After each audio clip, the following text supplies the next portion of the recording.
If your pH is higher than 6.5, you got too much of something. And he said, if you have too much of something, you're going to have too little of something else.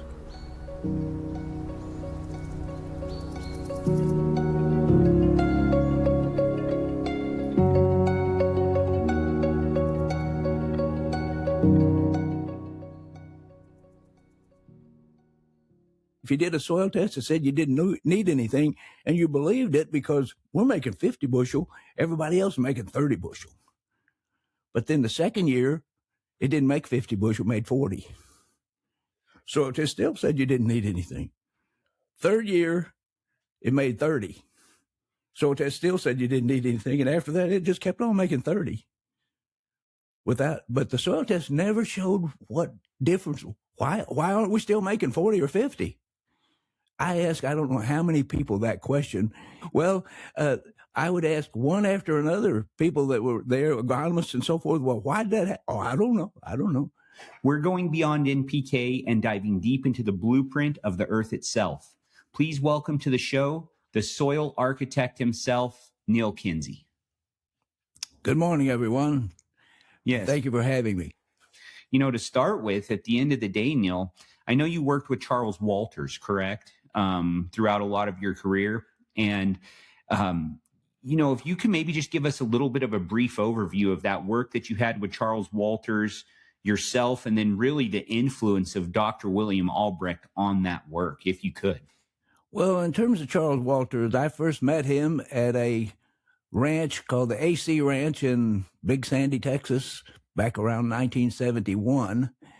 And I was business manager of that ranch, and it was an all-natural ranch. It was not certified organic or anything else, but every material that was used on that ranch was from a natural source. And they had 2 beef herds, certified Hereford and certified Angus, a certified brown Swiss dairy, and a slaughterhouse.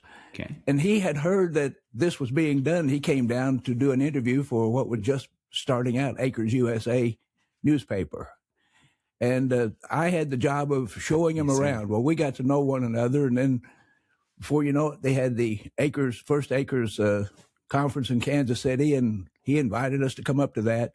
So that's how I originally got to know Charles Walters. And from then on, it was just a matter that his interests and our interests were quite well coordinated. Now, when I first went to the Acres conference, I was like a fly on the wall. I just got over to the side because all these famous people were there, and all I wanted to do was absorb what they knew to do. It was a little different back then because you only had one speaker at a time, and the room was full and standing room, and then you go out in the hallway and hear everybody discussing it. So it wasn't hard to meet everyone. As far as that, over the years, Charles would have me do articles for the paper or ask me certain questions and have me answer questions for people that would contact him. So that's how I got to know him. And Sure. Over time, I'd come to find out he had studied the same things under Dr. Albrecht that I'd studied. So we could talk each other's language. Absolutely, absolutely. As a result, then, finally he kept after me about writing a book, and I said, maybe if I ever retire, maybe I'll have time to do that. But I said, otherwise, I don't have time to do it. So he said, well, what if we put some things together? Yeah. And you and I work together on this, and we'll get that done. So if it hadn't been for Charles Walters, hands-on agronomy would not be here today. As for the association with Dr. Albrecht, Gotcha. I actually knew Dr. Albrecht before I knew Charles Walters because I was at University of Missouri back in 1966 to 68. And that's where I got acquainted with Dr. Albrecht. Sure. And the reason being, I didn't know who Dr. Albrecht was. Honestly, I don't believe I'd ever heard his name. But he'd been retired from teaching. He was professor emeritus of soils at University of Missouri. But he hadn't been teaching since 1958. That's when he actually stepped down. He'd been there 40 years, from 1918 to 1958. But when I was there in 1966 through 68, he was in his office every morning. He would come in and he didn't sit there and twiddle his thumbs. If you wanted to talk to Dr. Albrecht, you generally had to call to make an appointment, and it would probably be 2 weeks or more before you'd get in because he had that many people still coming. After 10 years, still coming to discuss agriculture with him. That's how well known he was. And wow, that's amazing. That's amazing, you know, and then it's exciting to see that you actually knew him personally when you were there at the university. You know, I have that's to say, an exciting he's the one thing. that was responsible for changing the direction I was looking at, because I had asked, I don't know how many people. I grew up on farms in southeast Missouri, and the main soil that we had was heavy black sharky clay, the old sticky gumbo. And on the farms, we thought we were doing a great job when we'd take some old swampland and get all the scrub timber off and drain it, plant it in soybeans. Well, the first year you planted it in soybeans, it'd make 50 bushel. Nobody was making 50 bushel that were growing soybeans around us. Nobody except the ones who were clearing out the old swampland, and they'd make it 1 year. And if you did a soil test that said you didn't need anything, and you believed it because we're making 50 bushel, everybody else is making 30 bushel. But then the second year, it didn't make 50 bushel, made 40. Soil test still said you didn't need anything. Third year, it made 30. Soil test still said you didn't need anything. And after that, it just kept on making 30. But the soil test never showed what difference. Why aren't we still making 40 or 50? I asked, I don't know how many people that question. Sure. Even after I was there at University of Missouri, I was there 66 to 68, and actually was looking into food industry logistics to move what was produced around. And thank God that didn't happen. But go ahead. I'm sorry. Well, right? I would ask one after another, people that were there, agronomists and so forth. Well, why did that happen? Oh, sure. I don't know. Finally, one young fellow said, "Why don't you go ask Dr. William Albrecht? If anybody knows the answer, he would." Well, if it hadn't been for that guy, I wouldn't have known to even go to see Dr. Albrecht. And I was a grad student and working on a master's, and I had a office on the second floor of Mumford Hall, which was where the econ department was. Turns out the soil department was on the first floor of Mumford Hall. When I went in the morning and turned to the left to go up the steps, if I'd turned to the right, there was Dr. Albrecht's office. He was right there. So I just went in, talked to the secretary, and made an appointment for a couple of weeks later or whatever. Went in and explained that to him, and he shook his head. She said, "Neal, I am familiar with the area that you're talking about. I did a lot of work down there when I first started looking at soils and so forth." And he said, "Before I answer your question, I want to know a little bit about what your experience is. What about your family?" Well, my grandfathers have both been farmers and in southeast Missouri, basically. And he said, "Well, your grandfather, one had died one died when my dad was 12 years old, so I didn't know that grandfather. But the one I do," he said, "Well, what was his main cash crop?" I said, "Well, alfalfa." Well, he shook his head yes, and he said, "Yep." He said, "And what happened?" I said, "Well, by the time I was 7 or 8 years old, I can remember riding around with my grandpa, and he'd look at the alfalfa fields because back then the river flooded every year and seepwater would come out and get on the whole farm. I mean, it would just cover a big portion of the farm was covered with water. And then by April or so, generally that seepwater would all seep back into the river and you could go ahead and farm. Well, on the higher ground, he put alfalfa there. But he'd drive around in the alfalfa because we'd have seepwater there too. And he'd watch the low places. And when those low places started to get curly dock or sour dock in them, he'd say, "Well, when this alfalfa stand plays out, we'll plant soybeans there because we can make more money out of soybeans than alfalfa now." And he used those weeds to tell him. Dr. Albrecht sitting there shaking his head. And he said, "Now, Neal, if your grandfather and your father had known what I'm going to tell you now, alfalfa could still be their major cash crop." Well, by the time I met by the time I graduated from high school, when I was 8 years old, every county in southeast Missouri had at least one alfalfa mill. Some of them had two. There was that much alfalfa grown here. But by the time I graduated from high school, there was only one in the whole of southeast Missouri. All the rest of them had shut down because people quit growing alfalfa. It just wasn't profitable enough. So he said, if they had known this, alfalfa could still be their major cash crop. And he said, the problem is you didn't do a good enough soil test. Maybe he said accurate or whatever, but anyhow. Gotcha. I said, but we used the soil test from the University of Missouri. And he said, and what was on it? Yeah. Well, pH, phosphorus, and potassium. And he shook his head, yes. He said, and do you know why you got that soil test?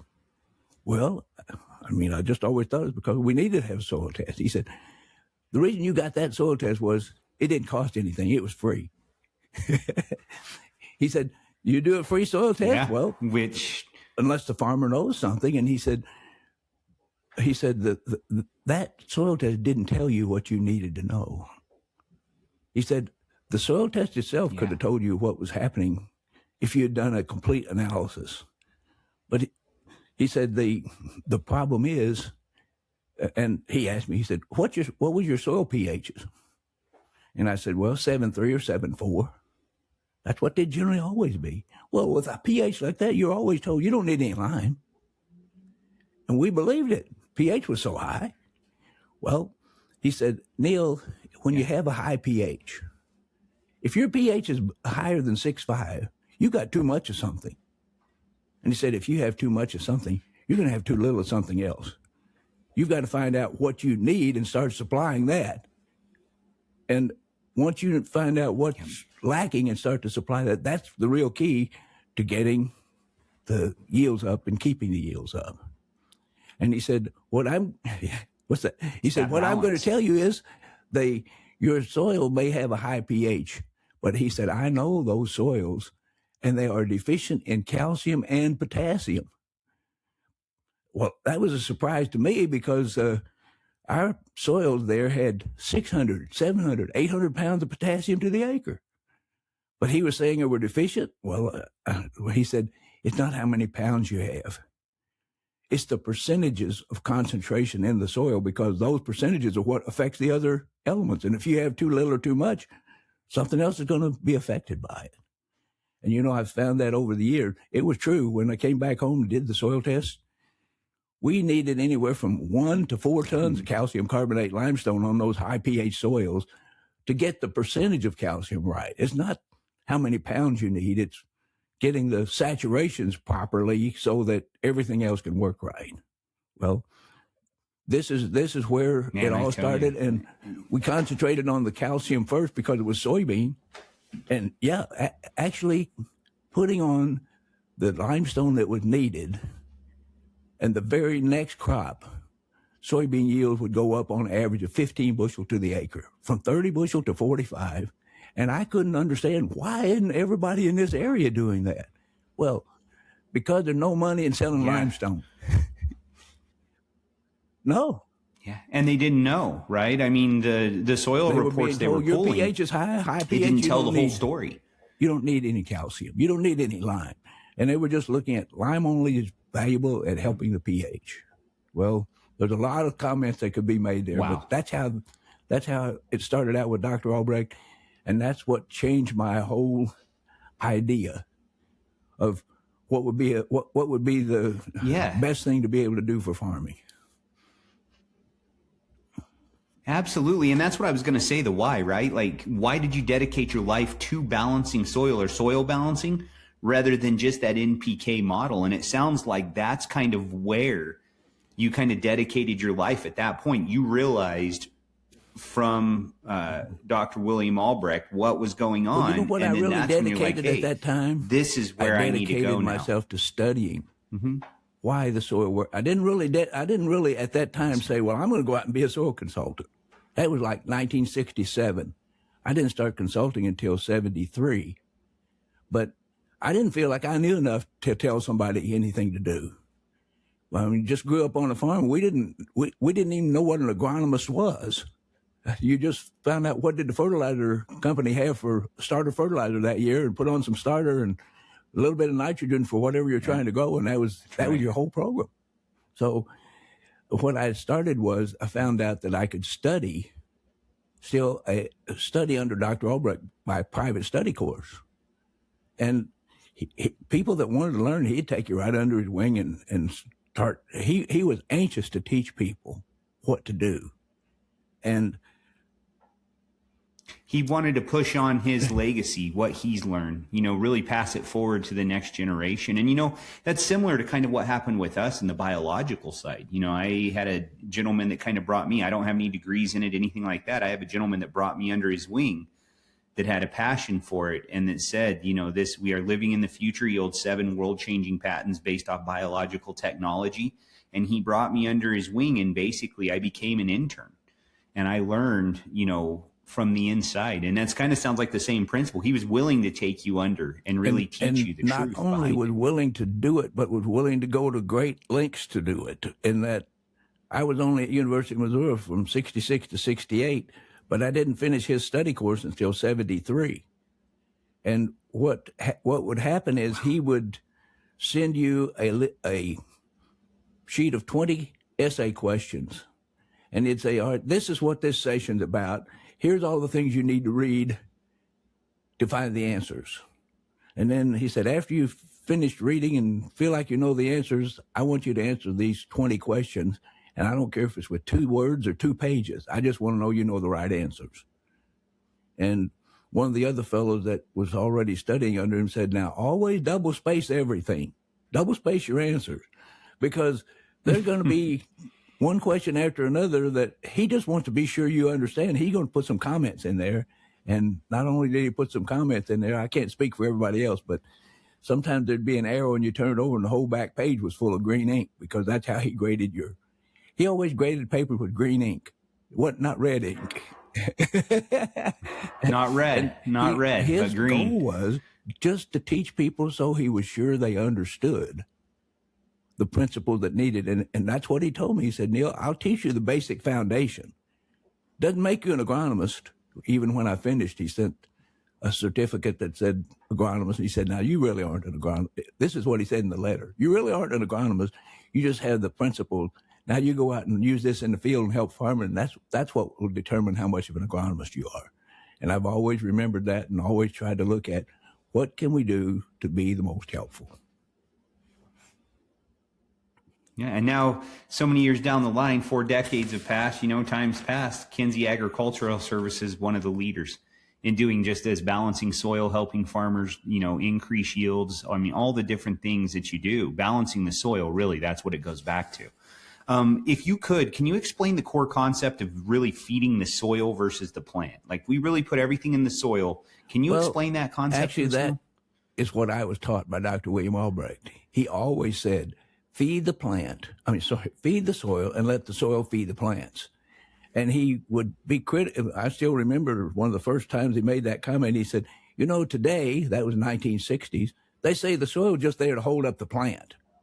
We'll supply all the nutrients you need. We can just feed the plant, and that's all you need. Just feed the plant and get your yield.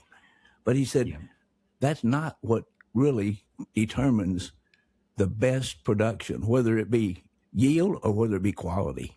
He said you have to feed the soil, because the soil is what really feeds the plant and provides all those things we don't know how to measure, in addition to the ones we do measure.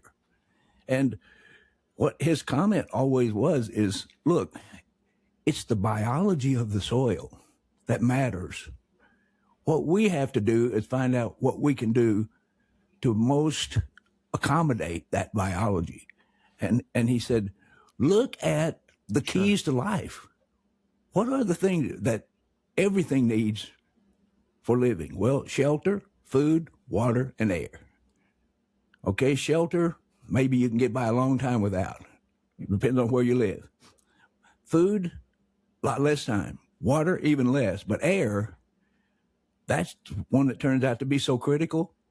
And that's the key in terms of soil structure, to be able to get enough porosity in that soil so that we get a balance between the water and the air. In clay soils, generally we have too much water and not enough air. If there's something wrong, too much water, not enough air. In sandy soil, too much air, not enough water. And so you have to treat those soils completely different. And these are the things that he taught. And it has to do with what we need. If we need more space in the soil to get more air in there, well, then what do we do to increase the porosity of a soil? There's only one element that really dominates, and that's calcium. And what happens with calcium? Calcium actually causes the clay particles in the soil to gather up or clump up or flocculate. We say calcium flocculates the soil. Well, it causes clumps there. As it pulls them together, it increases the pore space. So you get bigger pore space. That allows for more air in comparison to water. And what do we want in a soil? Yes. Ideally, 25% air, 25% water, 50% minerals and humus. Well, so the space is 50% of it, and air ought to take up half, and water ought to take up half. Well, in sandy soils, what's the problem? Way too much air dries out too quick. We need more water. Turns out magnesium, potassium, and sodium has the same job in terms of looking at what it does to a soil, because every one of those cause the clay particles to disperse, to spread out. They reduce the pore space. In sand, we need less pore space. And it just turns out that the Israelis did a study in the 1990s in looking at sands, and they said not only does magnesium disperse the clay particles and reduce the amount of air in relation to water, but also magnesium has an affinity for water, and it actually causes, as you raise the magnesium in the soil to a more proper amount, it actually causes that soil to hold more water. So you're not just decreasing airspace for it to dry out, you're also increasing the ability of the mineral structure in that soil to hold more water. So it benefits both sides. Absolutely. Now here where we're at, we got a lot of clay soils, heavy alkaline clay soils. You know what I mean? So we're on that first boat, always trying to get porosity and, flocculation of the particles in the soil to really give air. I mean, because it's septic soil out here. It's heavy clay, alkaline clay, a lot of salt, tough to grow stuff. Alkaline side of it, not so much, but we have the heavy clay soils here in terms of extremely high magnesium levels. And on a lot of farms where dairy farms or something where they overdo manure close to the barn or things like that, the potassium levels actually even get up to the point that they actually reduce the pore space so that the water stands on top rather than going in, even though you got good calcium levels. The potassium still that's right. Just too much potassium. Again, unbalanced soil, and it rejects certain things like the water, right? I mean, that's the whole point of it. If you don't mind, go ahead. I'm sorry. If we have too much sodium, we don't have enough of something else. And generally it's going to be calcium. If we have too much potassium, we don't have enough of something else. Sometimes that's calcium or magnesium. If we have too much magnesium, it may be we're missing potassium, but generally always going to be missing calcium until some corrections are made. And you can correct soils and have all the calcium you need and still have too much magnesium. So it's not a matter of what we do necessarily. It's how we deal with what we have. Sure, absolutely. And that all goes back to those base saturations, which that's what you're talking about. It's the base saturations of the soil. What's there? What needs balanced? How to balance them? If you don't mind giving us the big picture, why does soil chemistry dictate soil physics or the structure and biology? That's right. I feel like what we covered right there tells us that really is the big picture, because what is it that influences the pore space? It's the mineral content. Well, what is the mineral content? That's soil chemistry. Right. So you start looking at the chemistry in order to affect the physical structure, which means that's what determines the amount of pore space for the air and the water. And if we can get the pore space corrected, the air and water will basically balance out themselves, because you don't really balance it out and it's there permanently. You get too much rain, now we got too much water in that soil, but it'll bounce back a lot faster. If we get a drought, well, we don't have enough water there, but it'll bounce back a lot faster once we get that moisture there. It's amazing how much soil can tolerate if we get the nutrient levels right. People think, we just don't get enough rain. I have a client that gets 8 inches on average, 8 inches of rainfall a year. And they have woody crops, apples, cherries, so on and so forth. And when I went to see them, everything was drip irrigation. Well, I said, your soil's barren. You need to have cover crops on. Oh, we can't raise cover crops. We only get 8 inches of rain a year. That was 20 years ago. They raise 2 cover crops a year now. They still only get 8 inches of rain. Correcting the soils makes so much difference. One fellow came to a course and he said, well, I don't really believe in soil tests, but I came with my neighbor here, and I just wanted to hear what you had to say. After it was over, he did some soil tests, and he was a cattleman in northwest Arkansas.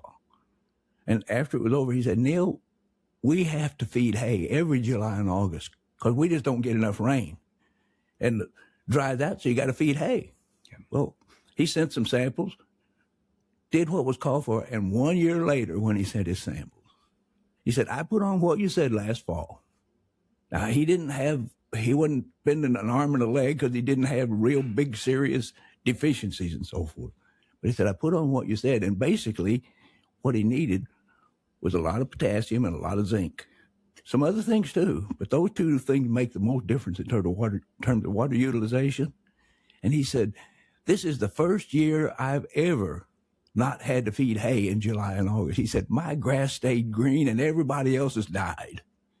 It wasn't a matter of the rainfall. It was a matter of having the nutrients there to get that water into the plants.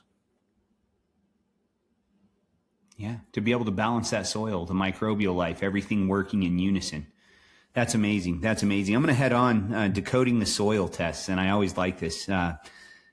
We're looking for today to be on NPK side of things. Why do most standard soil tests fail to give growers the full picture? And then also on that kind of the second part, who do you personally suggest to use for soil testing, or who do you suggest? First of all, why do most standard soil tests give growers? Why don't they give the growers the full picture? Well, to me, the things that are most missing is we stop at pH and we get into a trap. That pH does not really tell you what you need. I actually have, one time in Western Australia, I put on a course, just dairymen, all dairymen there. One of them had sent samples, and he came up and handed me a sample, and he said, Neal, what can I put on this paddock to grow something here? He just said, what can I grow on this paddock? And I looked, and the pH was 6.5. Sure. And I looked at his soil test and handed it back to him and said, I wouldn't think anything would grow here. Yeah. And he said, it doesn't, not even weeds. He said, nothing grows there. Had a pH of 6.5. If pH is what matters, why didn't something grow there? His pH was... Let's look at the nutritional side of things, right? Because of the high sodium he had. He was right on the edge of right up close to the Indian Ocean. and that's what he had. He had severe potassium deficiency, severe magnesium deficiency, severe calcium deficiency. pH of 6.5 doesn't mean you're going to grow something. And that's an extreme, but you can get down to the very common things that we see all the time. And to me, the 2 things that cost the most money in agriculture is misunderstanding calcium and sulfur.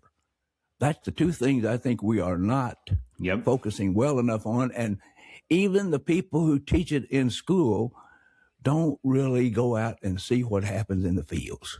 Until you start seeing what's happening in the field, I mean, almost any professor you talk to, if you tell them, well, I've got this client who had 2,000 acres of lettuce.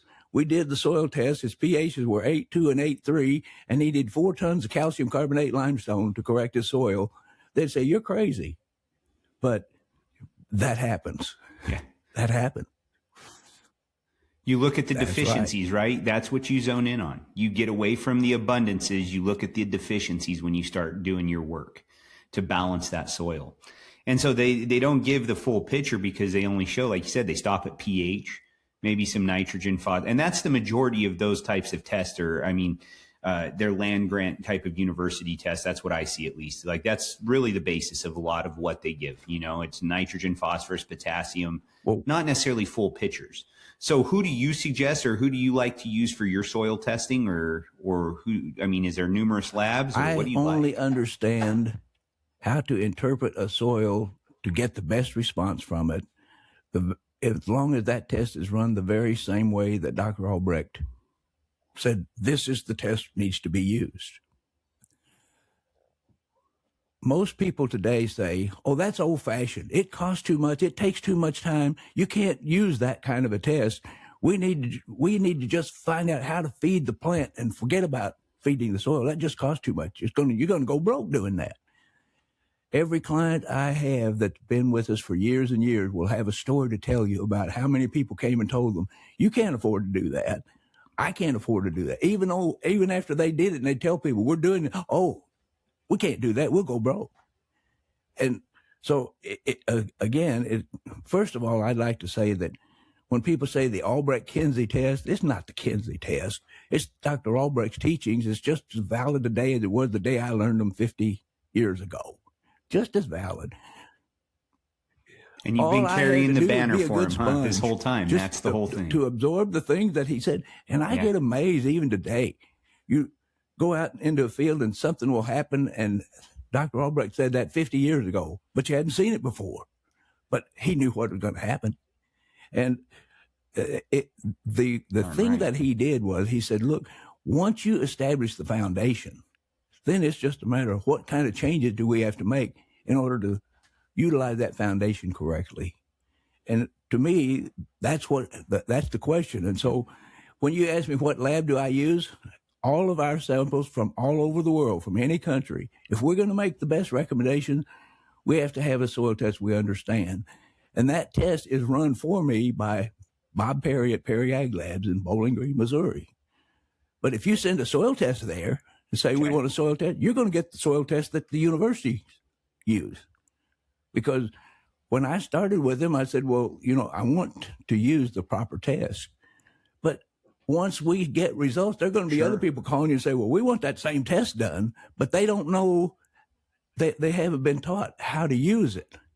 And remember, I spent from 1967 to 1973 learning how to use it before I ever did anything with it.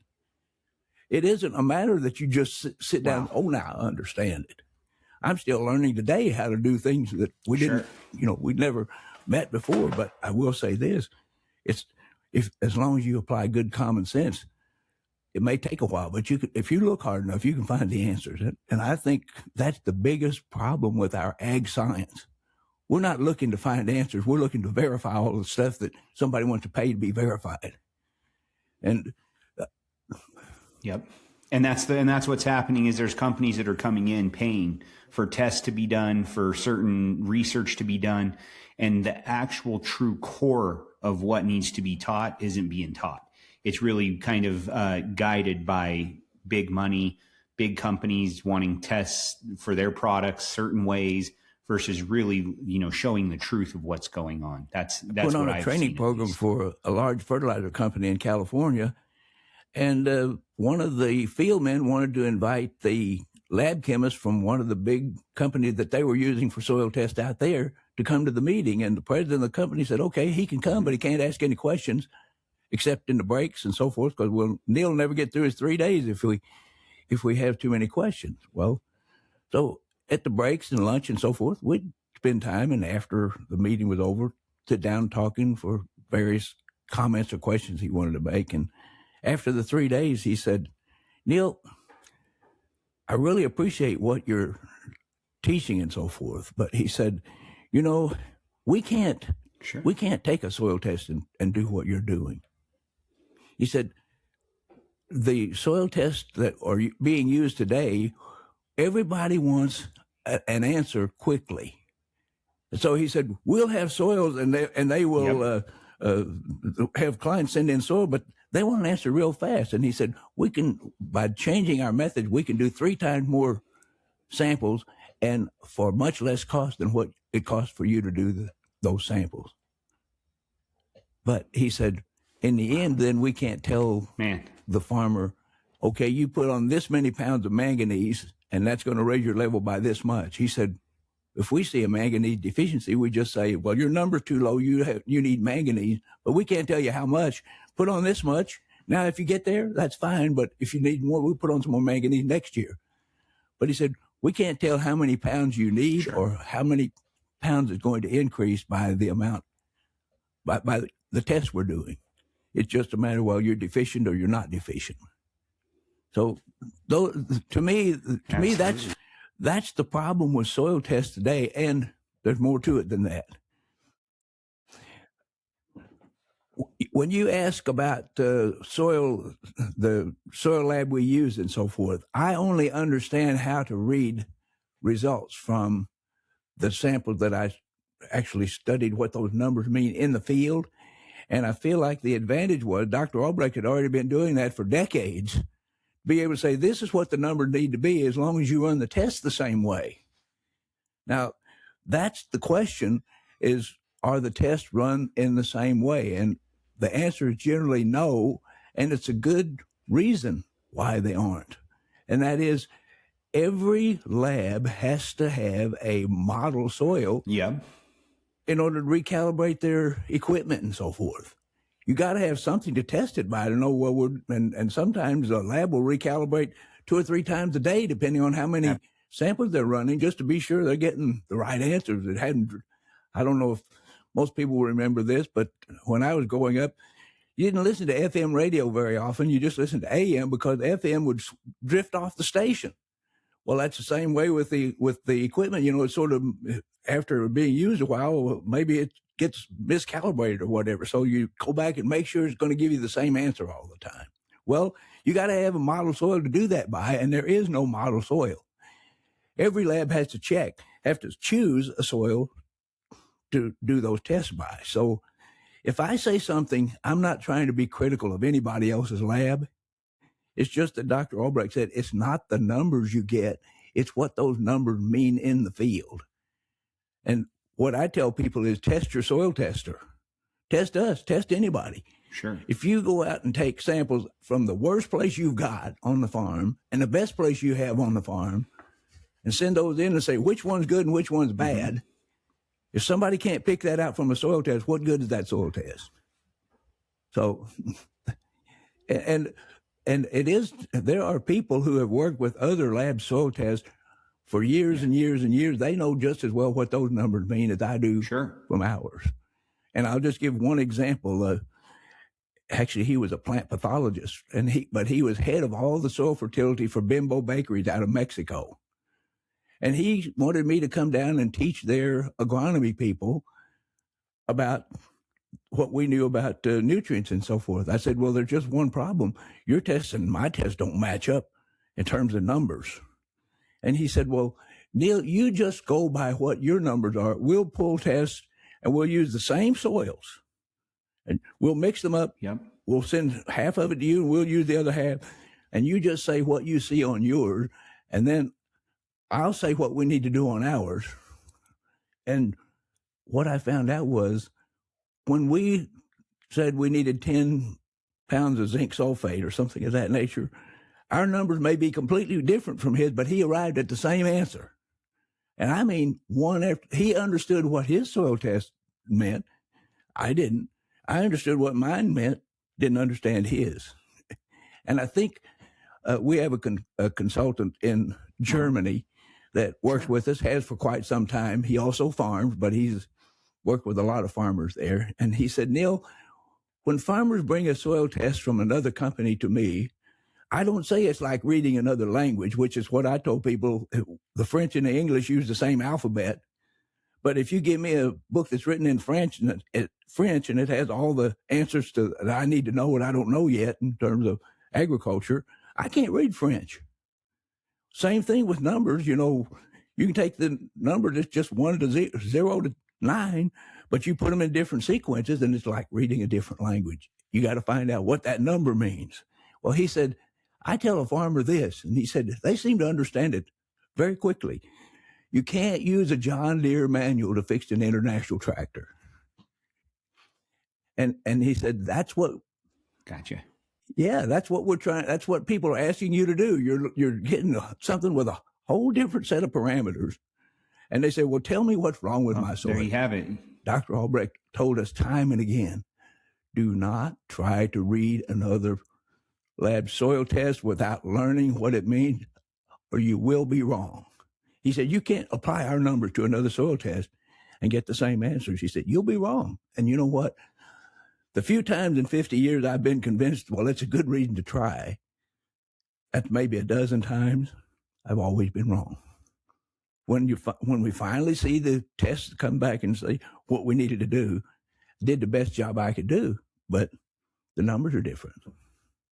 Absolutely. And one more time, if you would, just for the audience, the place that you utilize for your soil testing? Well, all of our samples from all over the world is sent to Perry Ag Labs in Bowling Green, Missouri.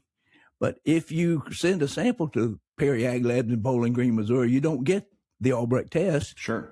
If you ask for the Albrecht test, you'll say, well, that you get that by having if you say we want the same analysis as Neal Kinsey uses, well, they'll say, well, okay, we can do that, but you need to contact Neal. Now, why is that? Because when I first talked to Bob and I said, well, what's going to stop everybody from doing this? And they don't know how to do it. You know, you got to study and learn how to get those answers, because everything we do is a formula. It is not just looking at a number. You sit down and work out the formula. And he said, Neal, the only people that will get this test from us are those that you approve. Because he said, nobody basically knows to ask for that test anyway. And so we'll just be sure it doesn't get skewed by doing it that way. Interesting. That's great. If you could, next, we'll move on. Base saturations explained. Can you break down the importance of calcium, magnesium, and potassium ratios within a soil? Well, first of all, what I would say is Dr. Albrecht always stressed percentages, and I never heard him. I'm not saying he never did, but he never used, well, we had this ratio or that ratio. Now, the reason being, if we start looking at a sandy soil, because we need less calcium and more magnesium, in general, a sandy soil will get closer to 60% calcium and 20% magnesium. Well, that's 3-to-1. But on a heavy clay soil, it'll get closer to 70% calcium and 10% magnesium. That's 7-to-1. So a ratio, when we start trying to look at a ratio of calcium to magnesium, those ratios don't really work. So, which is what you explained earlier about having the incorrect minerals put into certain soils. You have to treat sandy soils different than clay-based soils. That's right. And those ratios hold true across those types of soils.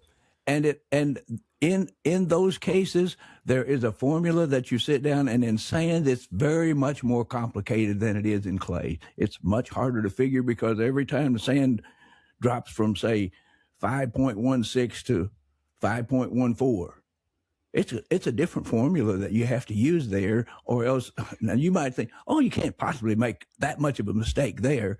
If you're going to figure out what you really need, we have to be exacting. So that won't make as much difference as something, something major, like going from an exchange capacity of 8.7 down to 4.0. But all those sandy soils, you have to figure them based on a specific formula. And each time the exchange changes, the formula changes. Gotcha. Not much, but enough to make a difference. Now, and then once you get those gaps filled, that's when your crops take off, the soils are healthy, and things really, they really grow. They really provide yield and health and all of those different things. We had a farmer that farmed about 3,000 acres of sand, and he didn't think he could make more than 150 bushel corn. Sure. Well, he started doing some things, and he got up to maybe 175 because somebody was advising him and so forth. When we came in and started working with him on his sands, his yields actually went up to 250 to 265 bushel on really light sands, black sands, red sands, yellow sand, white sand. If you put the nutrients there properly, you can raise really good crops on those soils. A lot of people say, sandy soil, you can't raise. If you try to treat them just like everything else, you can't raise the best crop. But if you treat those sands the way they need to be treated, I've had clients that'll say, when we start using your program, our old sandy fields that we thought weren't very good actually started to out-yield the clay fields because they concentrated on the sand and it didn't take very much. And they said, now our sand's out-yielding our clays. What we used to think was our best field and our worst fields have completely changed. So, you don't know what the potential is until you get to the top. And that's the biggest problem I see in agriculture today. people they get discouraged by whoever or whatever and say, oh, somebody might be able to do this, but I can't. Yeah. I put on 2 programs for a fertilizer company in South Africa last February, year ago, SSK Fertilizer Company. And they had clients come in and 2 different weeks, 2 different courses. And after the second course, one at the end, they had one farmer to stand up, and he was more or less speaking to say thanks for coming for everybody there. And he said, Neal, first time you came to South Africa in 2002, I heard you speak in Durban, and I went home and started using your program. And he said, I doubled my yields on the whole farm. It wasn't doubling yields on a little place here or there, but he said, I had so much differences that when you did it, I doubled the yield. He said, my neighbors started, how did you do that? And he said, I would tell them, oh, you can't do that. We can't afford it. And he said, one of the neighbors, finally it got so bad for his situation that he decided he needed to sell one of his farms. So he came to me and said, well, I'm going to have to sell a farm. Would you be interested in buying it? He said, I bought that farm. I used your program. I doubled the yields. That man, in all those years, he said he couldn't afford to do it, but he said, all you do is you come in and start looking at what you need, and it worked. And he said, I've been doing that since 2002, and I keep buying land that people say you can't fix. That's what I was going to say. At the end of the day, you can't afford not to do it. That's right. If you can double your yield just by balancing, base saturations, balancing the soil, tell me you can't afford to not do it at that point, right? It's just people are scared. They're stuck in their ways of doing things a certain way and knowing about what their yield is. They can never even fathom doubling their yield or buying more farms, right? If anything, they're figuring out how to keep their farm. Yeah. And the other part of that was, he said, Neal, that was just with calcium, magnesium, potassium percentages. He said, I didn't really hear what you said about trace elements back then. Now you talked about trace elements. I'm going to go home and see what more I can do. Man, I tell you. Well, I'm going to keep moving through this. Why is too much of a nutrient sometimes worse than too little?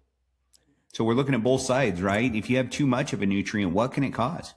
Well, too much of a nutrient, if it can be different, can cause different things. But let's just look at, if we have a soil and we're working to build the potassium levels in it, and some sandy soils or some places that they use a lot of compost or manure, this can happen. That is, once the potassium gets above 7.5% saturation, there are 2 things in terms of excess. That's excessive potassium. Anything above 7.5, you're going to start causing problems.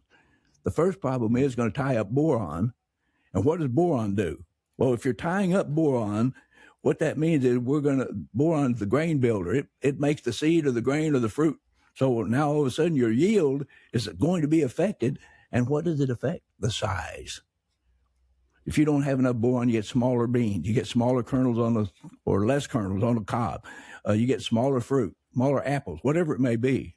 But then the other side, if you're organic, you'll see this more so than you will if you're conventional. But even on conventional, you watch and see.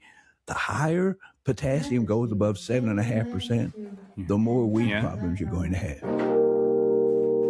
So I don't know what that is, but it's not on this side. Yeah, for some reason our some music went off. Yeah. All right, we got it. You keep going now. I'm sorry. Right. Yeah, no, that was an interruption on our side, buddy. Well, in terms of potassium, anytime you're above 7.5% potassium, you're going to have more weed pressure. If you're conventional, It's going to be harder to get the same herbicides to work. If you're organic, you know it really quick. I mean, I've had organic growers, and I'd say, well, excess potassium increases weed pressure. And let me just see if, when I tell you where your worst weeds are, if that doesn't correlate. And it correlates time after time. One client that we had in Quebec, Canada, that grew organic carrots, and he grew organics. But anyhow, I said, we were looking at the soils, and I said, well, let me see if I can tell you where you had the most problem with weed, because he said, it costs us more money to control weeds than it does for the fertility. Our fertilizer program is not our highest expense. It's controlling weeds. And when I named the field, he said, that's always where we have the most problem. Yep. And Just based coming off in there and potassium. controlling that excess makes a difference. Gotcha. Well, yeah, that's a big deal. That is, and that's when that's a perfect example of what you said. When you have too much of a nutrient, now you're growing weeds. Now you're growing crops of weeds on top of your crop, right? And I mean, that's a perfect way to explain it. How about the calcium and magnesium connection? Will you discuss a little bit how these two elements control soil aeration and water retention, and why tight clay soils are often a magnesium issue, not just a clay issue? But I'll let you explain it, Neal. I mean, you're going to be the one to let our audience know. We talked somewhat about that earlier, and that has to do with the effect of calcium and magnesium, and put potassium and sodium in there right along with magnesium, because every one of those will actually disperse the clay particles, which reduces the porosity, which make a soil tighter. That's right. When you increase the porosity, that makes the soil be able to be more friable and work well. So, first of all, when we start looking at calcium, if we have an excess of calcium ties up everything. When you start putting on extra calcium, it's going to affect when something, as Dr. Albrecht would always point out, the soil is always full. You don't have a part of the soil that's empty. If it doesn't have enough of something, it's going to have too much of something else. And one of the things is if you have a soil that doesn't have anything else, what's going to be there? A whole bunch of extra hydrogen, which is real low pH, high acidity, and so forth. But when you take calcium and start putting calcium on a soil, even if you need a lot of calcium, when you start putting it on, you need to look at where your trace elements are. Because if you barely have enough of manganese or copper or zinc, three of the elements that we look at all the time, if you barely have enough and you put limestone on, it within the time it takes for that lime to break down, which is generally a period of 3 years, if that's just looking at common agricultural lime, takes 3 years for it to break down. Sometime during that 3 years, you're going to cause whatever is borderline to become deficient. So you can actually create deficiency. That's not saying don't lime it, don't lime the soil. Yeah. That's just saying that we need to know what's going to happen when we do, so that we can correct those deficiencies before they start to hurt us. Absolutely. And at the end of the day, it all is based off of, like you said, you put down lime, it could cause another deficiency. So you have to that's where the base saturation balancing comes in. It could, but here's the thing. When you put down lime, it always reduces the availability of other things in that soil. So if you got too much, that's good. If you have more than you need, that's still okay. But if you have borderline or deficiencies already, it's just going to make them worse. Gotcha. Then you have to address those, like you said. Then you have to make sure that those are addressed, or you run down a whole nother problem, whole nother set of problems. It's another road. And the other part of that is that you may put the limestone on now, but how many farmers 3 years from now remember they even put limestone on, or how much? I'm not being critical or anything, but you'll ask a farmer, when's the last time? Well, I don't know, maybe 4 years ago, 2 years. The time gets by real fast. And they forget that it's going to take 3 years to see the full effects of what you do this year in terms of lime, whether it's calcitic lime or dolomitic lime or whatever. And the other part of that is, to me, is the problem with the magnesium. When your percentage of magnesium is less than 10% on any soil, Dr. Albrecht would always say that you're always going to have a magnesium deficiency in whatever you grow there.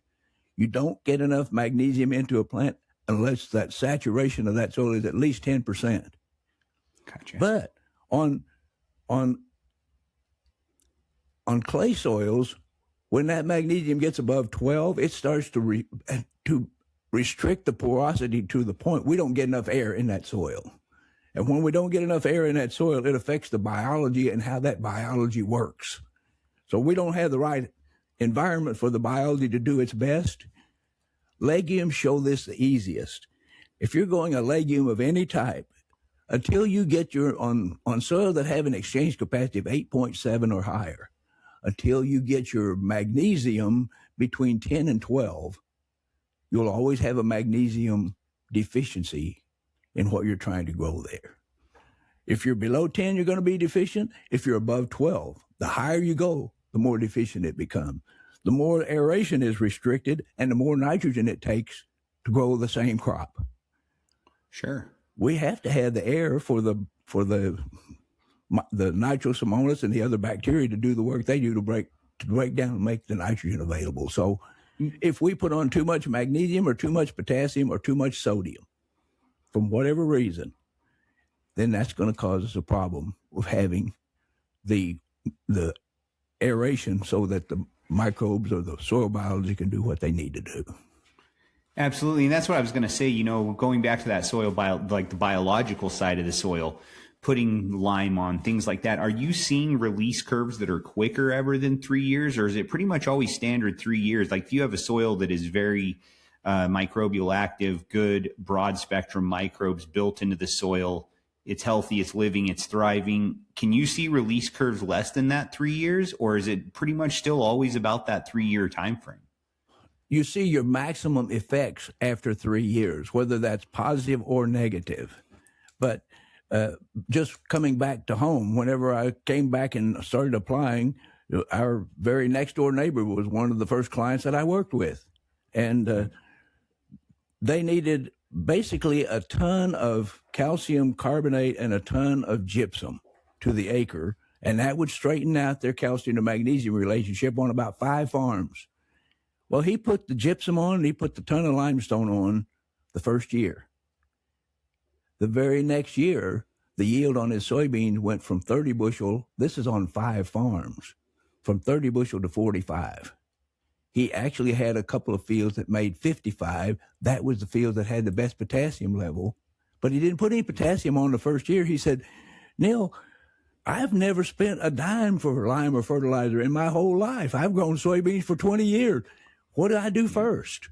Well, for soybeans, for legumes, the calcium was the most important part, so we had him put the calcium on. But he had 2 fields that had adequate potassium. And where those potassium levels were adequate, that made him an extra 10 bushel beans right there. And it just so happened that year, research came out from the experiment farm from University of Missouri in southeast Missouri, and they said, if you put on enough potassium, it'll make you another 7 to 10 bushels of soybean. Well, he just saw it right there on his own field. So next year, based off putting on calcium, right? Fixing the calcium. So the next year he puts on potassium. Well, long story short, it took 3 years and he was back past 50. He was at 55 bushel soybean on 5 different farms. It wasn't a matter of one little field or one little place. It was a matter of, now, did he straighten his soil completely out in 3 years? There are some soil. I had one client here that he'd put on so much dolomitic limestone to correct his pH that he had twice as much magnesium after we corrected the calcium. He still had twice as much magnesium as he needed.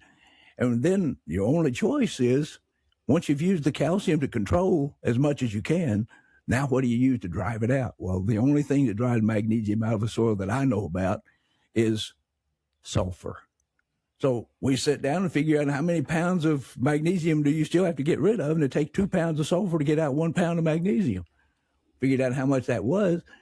Why, even if we increased his yield by, 50 bushel to the acre, it took so much sulfur. I said, there's no way you come out economical to put this sulfur on and then say, well, we're going to make a profit this year. It's too costly. So in his case, I said, we'll just emphasize, we've corrected the calcium, we'll just emphasize the sulfur and sulfates as much as we can based on your fertilizer program.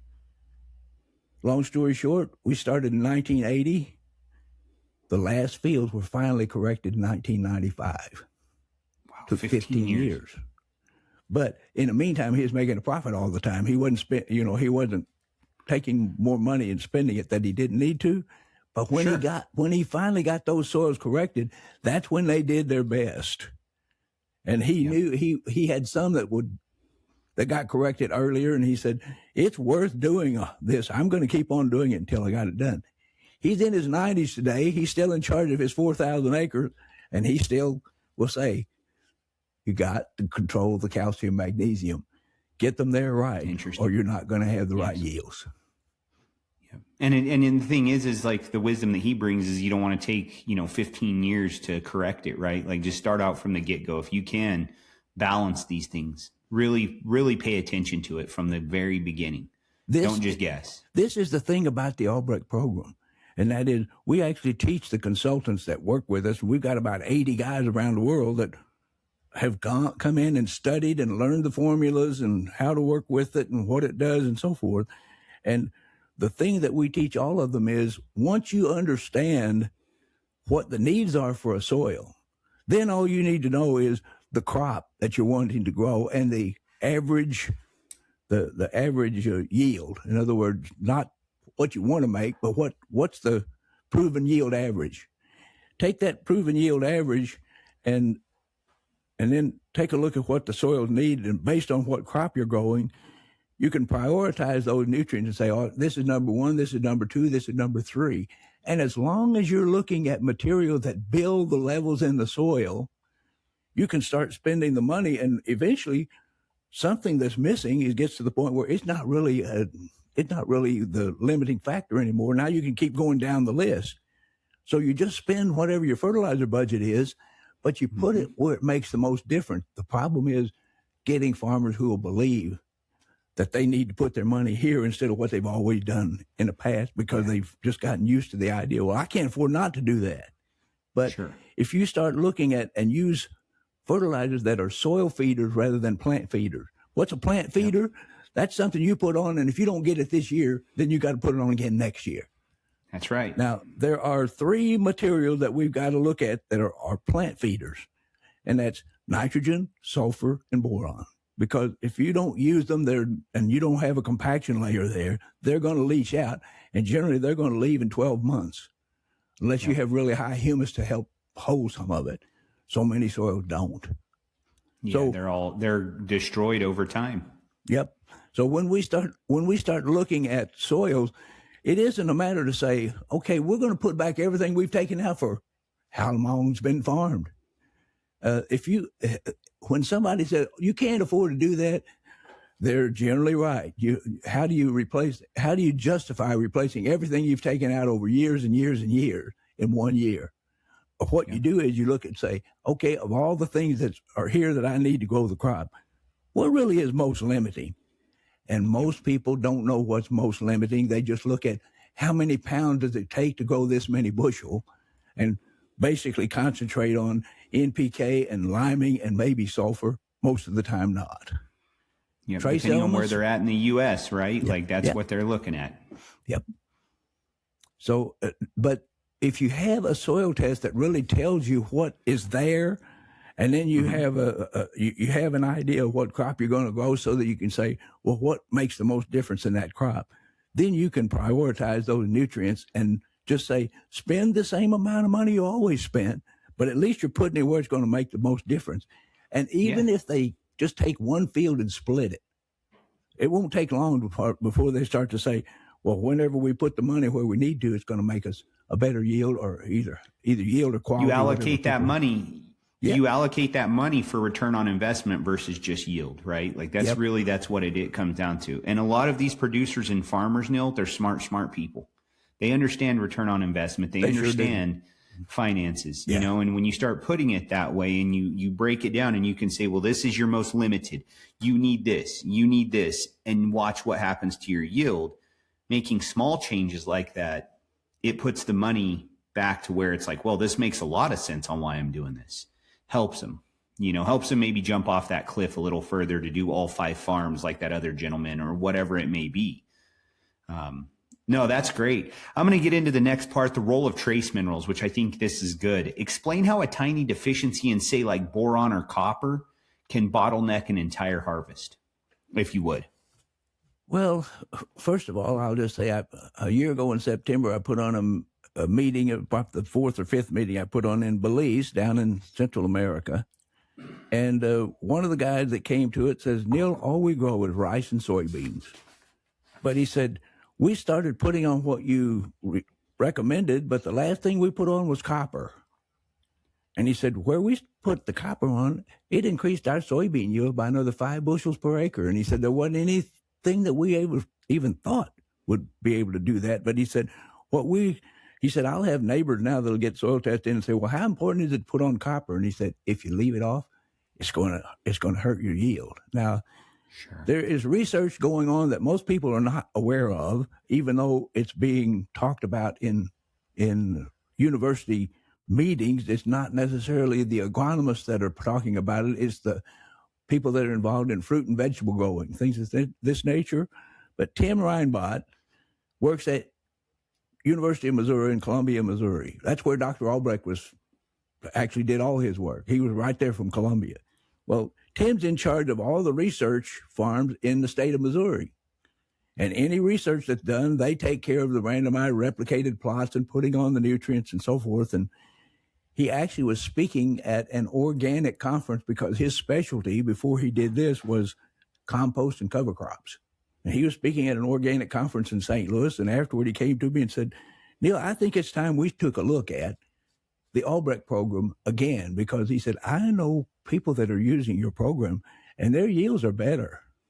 And he said, they see the difference and they're telling me, he said, we need to do randomized replicated test plot. That was 10 years ago. They started out with corn and soybeans in rotation, still doing that. But then later on, at about the third or fourth year, they also started with pasture, doing research on pasture grasses. And one of the things that he mentioned as time went on, he said, the Albrecht system, when you put on everything, including the trace elements, everything that's called for always makes the highest yield. But he said, if you just pick out one trace element and you think, that won't make any difference, and you cut that out, the yield drops. He said, just leaving one out, the yield actually goes down. Now, Sure. The other side of that is what happens in terms of crops and so forth if you leave out one element, say copper. That copper costs a lot, and a lot of people don't want to build their copper levels up. But we'll talk about a small amount of copper and what difference that can make in just a minute. But in terms of looking at the copper levels, and you look at what the costs are, copper is necessary in soils. In order to get enough into the plant, we have to have at least 2 parts per million copper. Now, 2 parts per million copper doesn't sound like very much, but until you get above that, we don't have the stalk strength and resilience. And copper gives stalk strength, but potassium and manganese are necessary for stalk strength. And I say both of those you have to have in addition to the copper to get stalk strength. Sure. But the copper gives you resilience. That's what lets the plant bend and not break.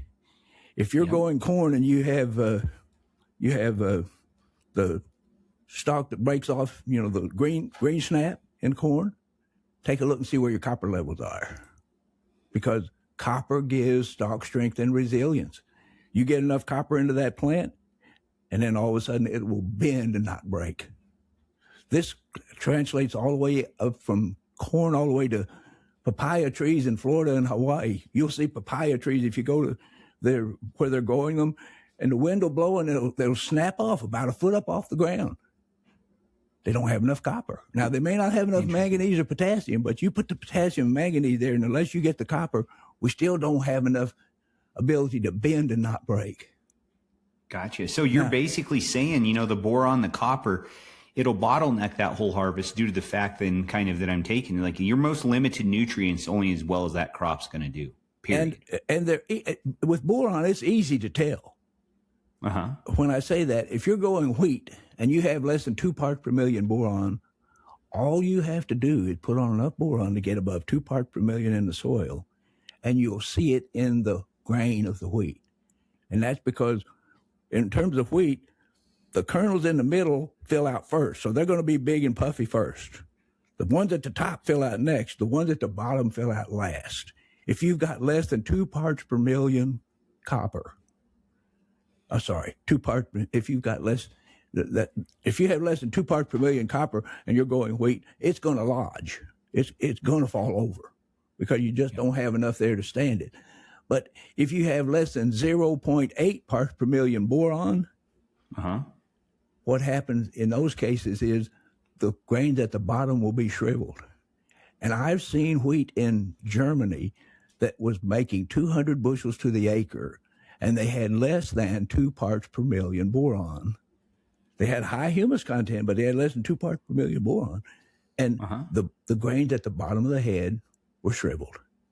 Always shriveled. You can't get away from it. If you're less than 0.8 parts per million boron, or you don't put enough on there to stay above that, you're going to get shriveled grain in the bottom of the head. Interesting. If it's shriveled in the bottom and then shriveled in the top too, then you're even worse off. And the other part of that is you can have put on enough boron, not get enough boron into the plant, because calcium is the key to getting uptake of boron into the plant. So if you don't have enough calcium, you can have good boron levels and still have boron deficiency. And then you have that limited nutrient, and then you have shriveled grain or whatever that may look like, depending on the crop that you're growing and the needs of that boron. And for those who are growing corn, a lot of people will say, oh, it's the weather, or oh, it's a phosphate deficiency, because they'll have big amounts of phosphate and keep adding phosphate because the kernels don't fill out to the end of the cob. If you've got a good straight cob and the rows of corn are nice and straight on that cob, that's not a phosphate problem. If they're nice and straight, but they don't fill out all the way to the end, a lot of people, oh, it got too cold, it got too hot. Generally, what you can say is if you're below 0.8 parts per million boron, same as for the wheat, the kernels won't fill out all the way to the end of the cob. But if it's a limited nutrient, or it's a deficiency, huh? Yeah, it's a boron deficiency, and there are even corn companies that will say, oh, it's genetics. It never filled out to the end. You correct the boron and have enough calcium there to get it in, and it'll fill out right to the end. One company said, oh, well, you just didn't plant a high enough population. You only planted 30,000 population. Well, one of the guys down the road had made a mistake and planted 40,000 population. It still filled out all the way to the end. So it wasn't the genetics. There you have it. Goes back to boron, not necessarily the population, right? Yeah, and the other part of that is so many people don't know where the numbers are, where they have to be in order to get the response. Dr. Albrecht defined that long before I was even there, but people don't put confidence in it. No, it's I could say it's a lost art, right? I mean, that's the easiest way I can say it. Either the way that you balance and the way that you do that never got going in the first place.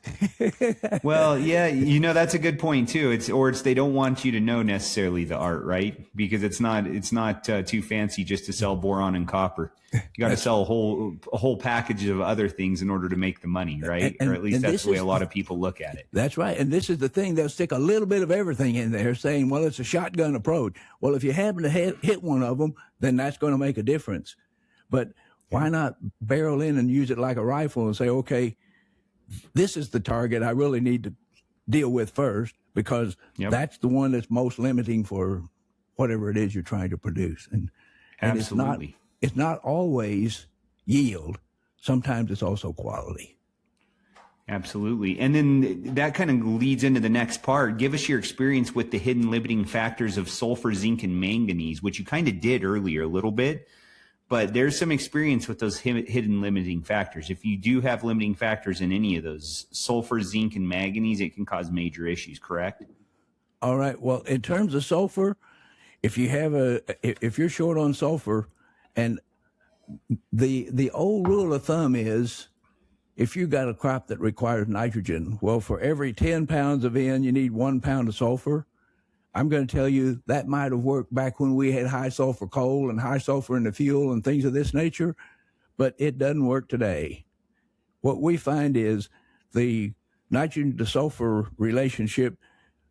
See how much nitrogen it takes to produce your crop. Divide that by 5.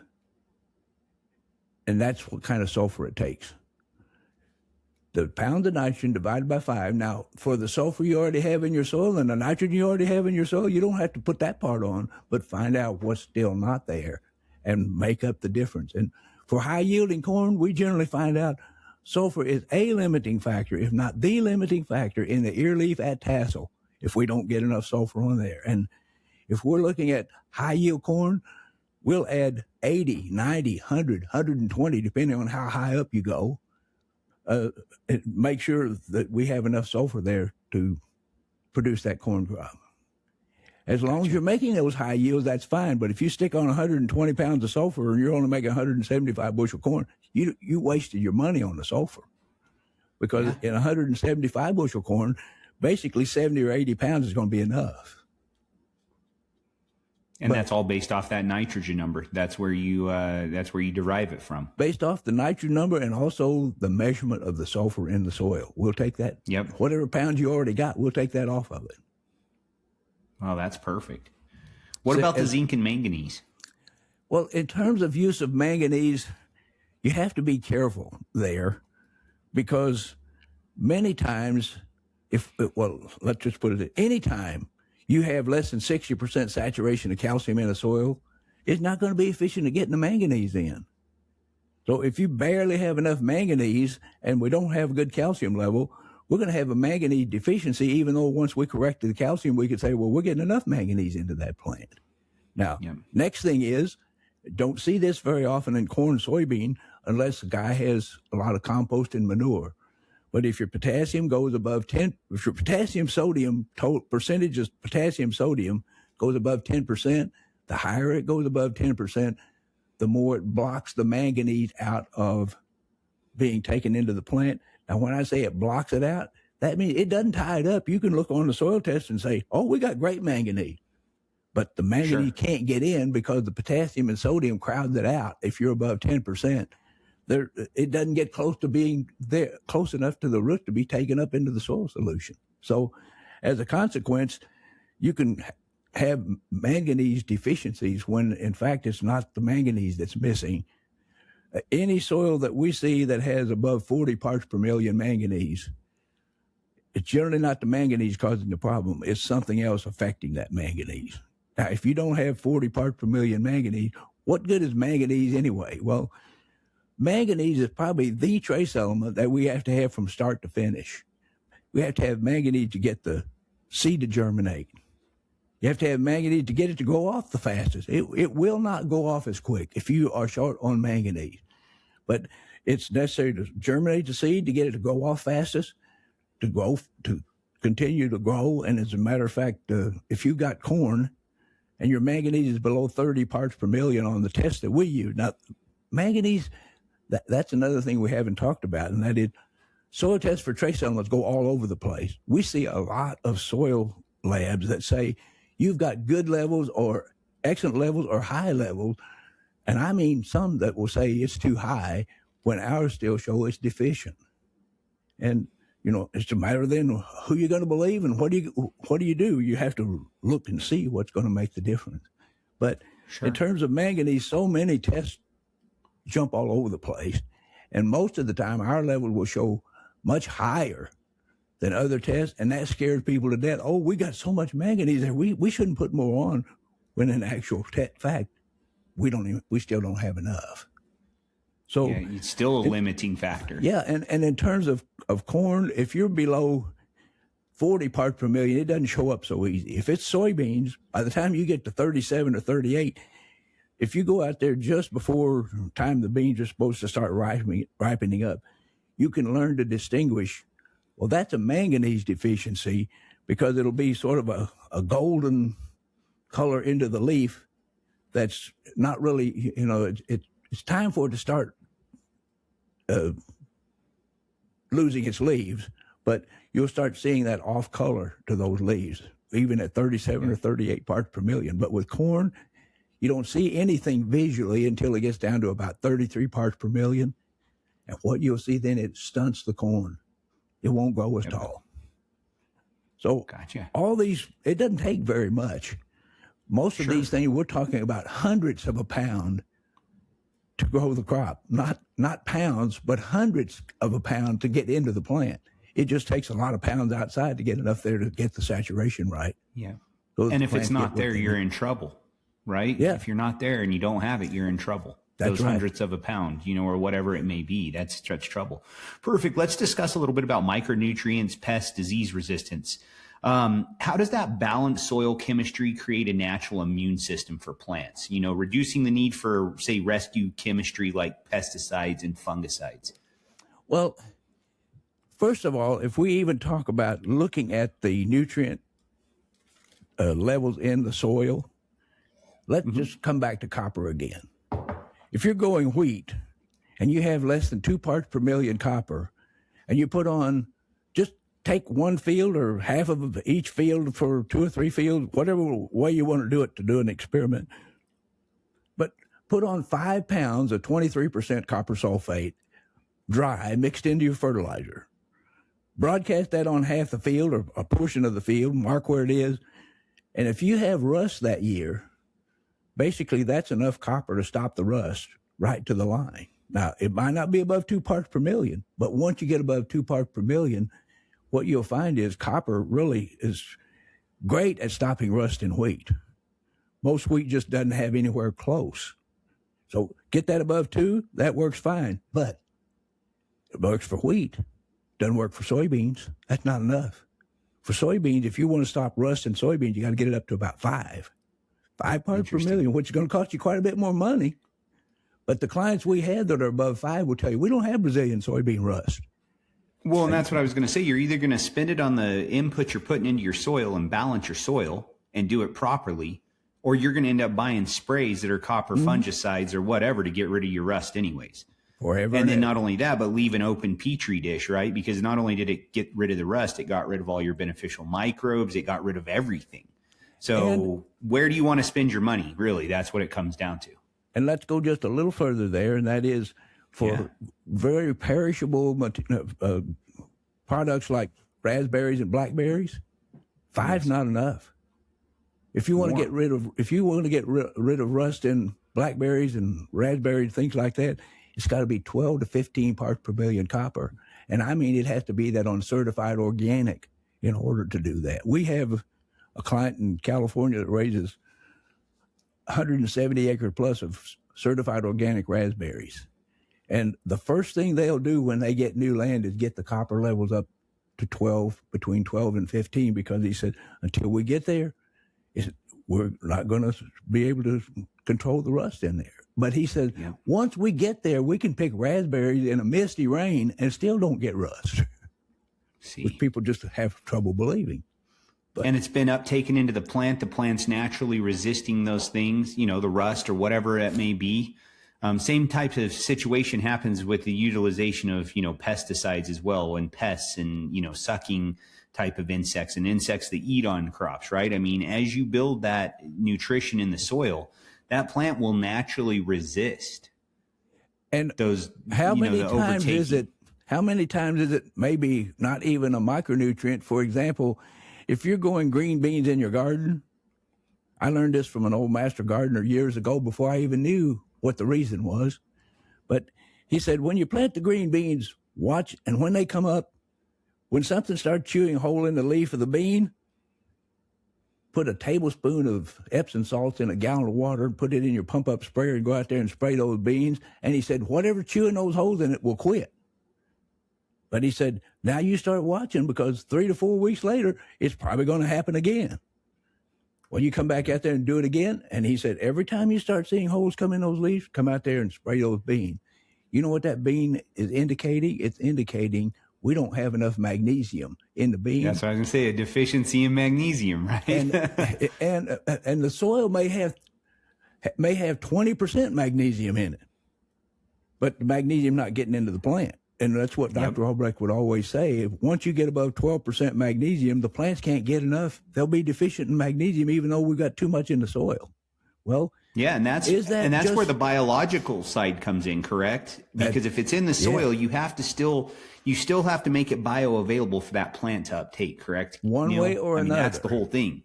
Yeah. Yes. And the other side of that is that just talking about a green bean? Well, what I'd tell you is when you spray your green beans, it's generally not going to take a gallon of that material, and you have your 1 or 2 rows of green beans or whatever sprayed.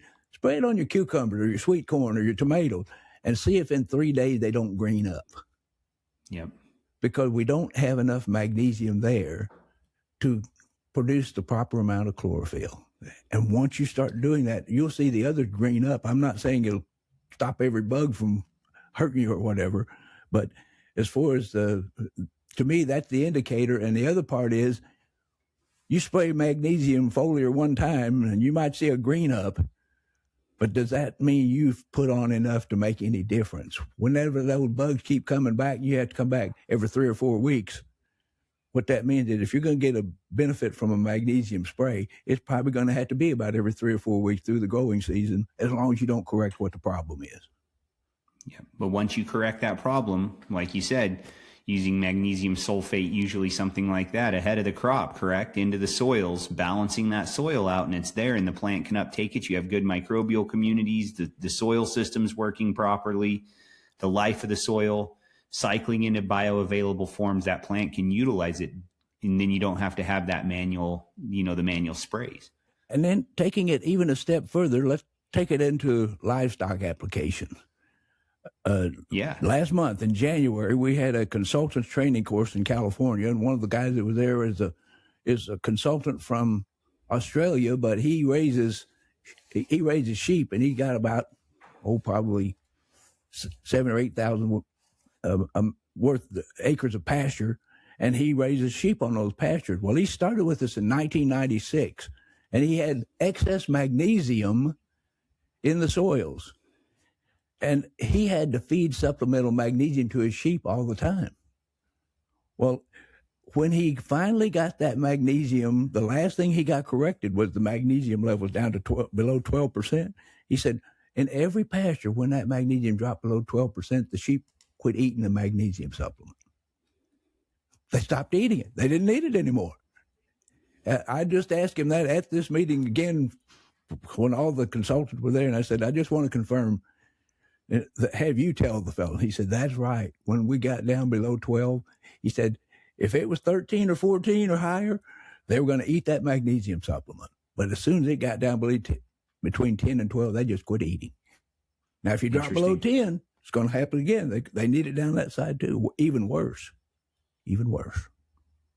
That's interesting. That is. Well, no, yeah, let's move on now. Real world applications and troubleshooting. This is where, we talk to the audience now about how do we do this, in a real world type of a situation. And since you've basically consulted in over 70 countries, Neal, what is the most common soil mistake you see worldwide? Well, we can look at that in two different ways. Overuse, generally nitrogen. Underuse, generally either calcium and or sulfur. But the failure to utilize calcium properly probably hurts more soils in the world than anything else. And why is that? Dr. Albrecht used to always point out calcium is the doorman to get every other nutrient into the plant. He said every other element has to go in over the back of the calcium ion to get into the plant.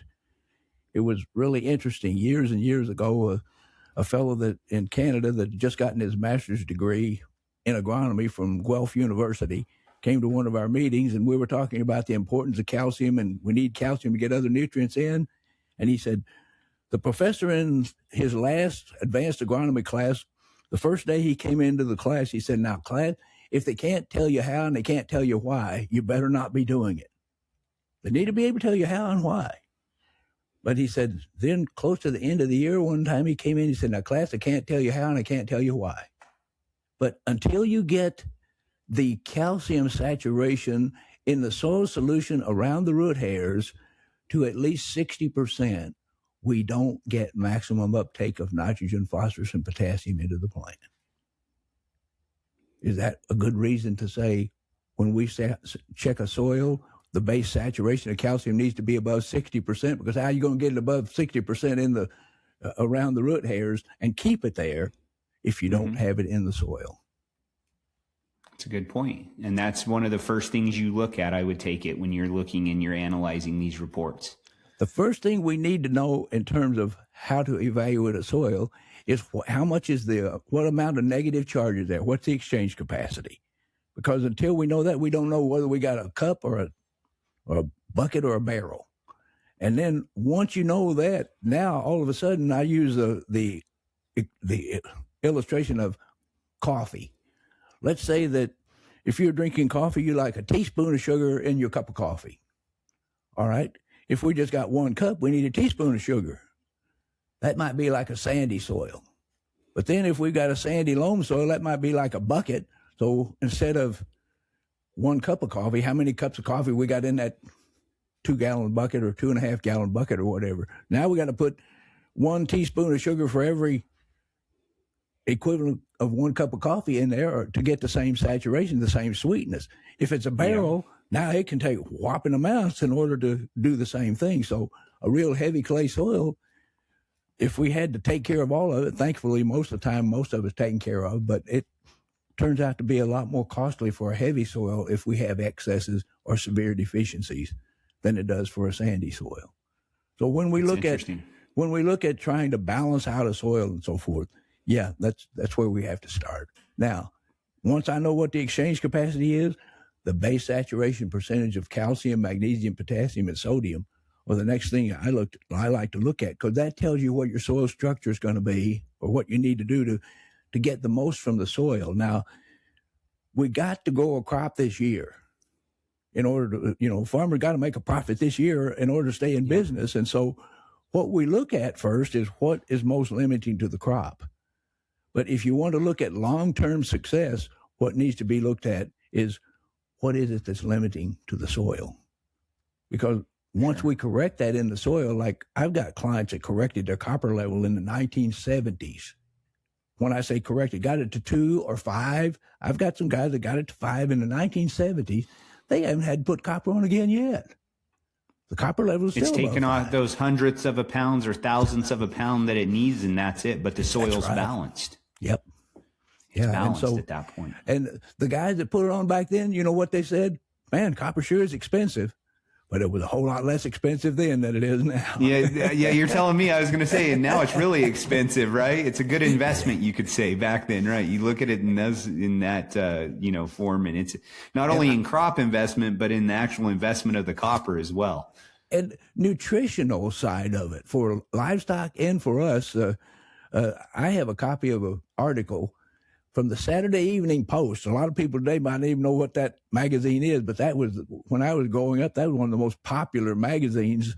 And there's an article in 1949 where they're interviewing Dr. Albrecht about nutritional value of foods. And he said in 1949, if we don't start concentrating on supplying the micronutrients and so forth to food, we're going to get sicker and sicker and sicker. And you start reading what he was saying back then and what happened today, it has exactly happened because we haven't done what we need to do. That's exactly right. And I was going to ask you about that too. We'll keep moving on, but I was going to ask you about that just to give a little piece on that. How do you feel about all the rare earth elements, right? We've talked about copper, boron, but what about the rest of really the periodic table? There's a lot of elements on there that they're found in different types of products and rock dusts and different things like that. Are those also elements that we really need to be looking at? Or how do you take, trace elements at their finest? I mean, that's the easiest way to say it. Those very fine traces into consideration, Neal. Well, if for those who have a copy, an initial printing of Hands-On Agronomy, it has a blue cover on it rather than a green cover. In that blue one, there's a couple of chapters that are not in it that were written because Charles said later on, well, if you want to add some stuff and make some corrections or whatever, well, we added some chapters in the one that has the green color. And in the last couple of chapters, we address that. And what we found over the years is whatever you want to look at, whether it's a rock dust, a clay dust, a humate, any one of those types of materials, the soils where it works best are the soil that are already have what Dr. Albrecht would say is the ideal levels for a soil. In other words, what we'd call a soil that's balanced in terms of the Albrecht system.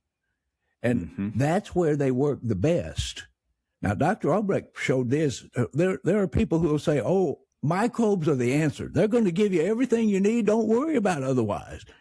I agree that microbes are the answer, but you have to have the right environment for the microbes for them to do the best. Everybody needs what, the more ideal the circumstances, the better things are going to work for you.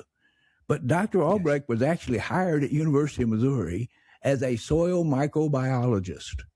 His first job at the University of Missouri was to teach farmers to use the proper rhizobium inoculant depending on which legume they were wanting to grow. So And he said, we developed those inoculants, and we'd have a farmer say he's going to grow alfalfa. Well, we'd have him put that inoculant on his seed, and he said, some farmer, oh, this is the greatest thing. This is exactly what I needed. Now, I couldn't imagine getting that kind of. And he said, then you'd have others that would use it and say, didn't seem to help me at all. Well, maybe that's the difference between a good observant farmer and one that's not. But he said, then you had farmers say, well, it helped on this part of the field, but it didn't help on this part of the field. So he said, we decided the answer was not just microbes. The answer was, why didn't the microbe work here as well as it did here? And he said, when we started looking, what we found was it always came back to the same saturations. When you got the ideal saturations, that's when it always worked the best. And I don't care what we talk about. When we start looking at adding those materials that have a whole lot more things in them, maybe it's minute amounts, but we don't even know how to measure how much we need, let alone how much it takes for the plants. And to me, that's where we have to stop using that target approach with a rifle and saying a shotgun approach, where we put on material that have a broad spectrum of all these things we don't know how to measure. And they don't generally turn out to be the limiting factor. And not all of them are necessarily limiting factors, but you don't find the ones that are until you take care of the ones that are big enough that you can measure them. So this is what I and that makes and that makes a lot of sense. I was going to say, because the thing is if you have a limiting factor, potassium, whatever that may be, and you can, like you said, you can throw all the microbes you want, which you do have to have the microbial communities. But if you don't have the nutrition there for the plant to uptake or for the microbes to cycle or whatever that looks like when the plants are calling for them, what are you going to do? Yeah. There's nothing you can do with that. And then same thing with the rock dust and things like that. That is true. And there is no test that I'm aware of that measures all of the different trace elements to its fullest. You're talking some of these, inhumates in, rock powders, all those different things in clays. Not that I know of at this point. There are some tests that can be done that just aren't in the mainstream as yet. But I think as time goes on, it's going to show up not measuring the nutrients, but measuring what's being produced by the nutrients. Like there's a study that's been done that I just recently saw, and they took organic wheat, conventional wheat, different types of varieties of wheat, Albrecht system grown wheat for organic and commercial, and they analyzed that wheat for as many compounds as they could find in it. And up until the recent past, they don't have machines that can do what's being done now. The most that they had ever identified was 1,700 compounds in wheat. Well, this new system identifies 4,000 different compounds. Some of them are only a letter or a number. They don't even know what they do or what they're good for or whatever. But now all of a sudden they can find, at least they can measure them. And by using all those comparisons and so forth, and even going to the bakeries and saying, okay, how does this wheat bake up in bread as compared to this one, as compared to this one? And all these things are being put together to evaluate the nutrient density of wheat. And that's what I was going to say, the nutritional side of it, right? And that can be used in all crops at some point. And that's really where, we're always pushing like, man, this is really, producers should be paid on the nutrient density they're actually creating. Not necessarily just yield, but like how nutrient dense are those crops they're growing?